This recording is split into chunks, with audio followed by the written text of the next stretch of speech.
Bismillah, Assalamualaikum warahmatullahi wabarakatuh. Bapak Ibu Tutor, saya Khairia Harli, Prodi Sistem Informasi UPBJJ Padang.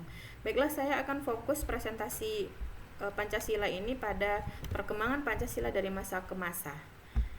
Yang pertama,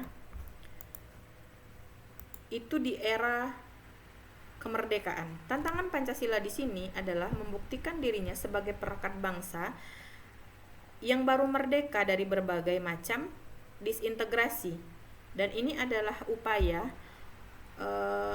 agar kita bersatu melawan segala upaya pemecah belah.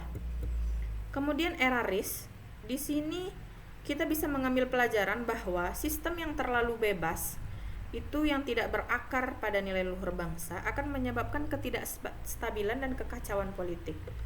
Pada era selanjutnya, demokrasi terpimpin, ini pelajaran yang bisa kita ambil, Pancasila tidak boleh dimonopoli tafsirnya oleh satu orang atau satu kelompok saja, karena ini rawan disalahgunakan untuk kepentingan kekuasaan atau beberapa kelompok saja.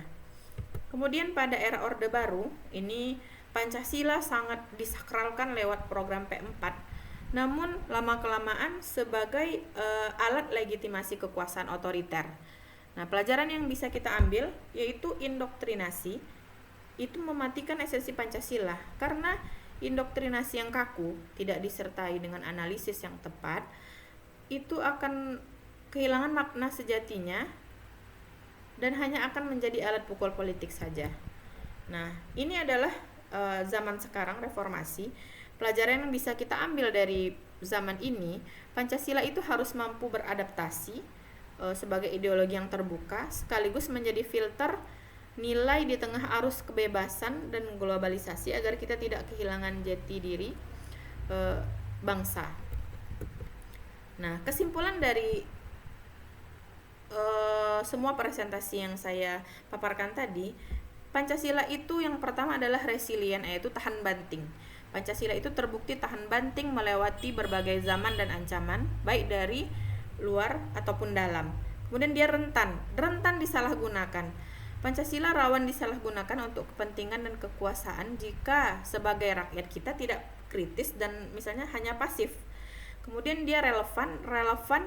Pancasila hanya akan relevan jika kita menghidupinya, bukan sekedar menghafalnya. Jadi itu mungkin kesimpulan yang bisa saya paparkan.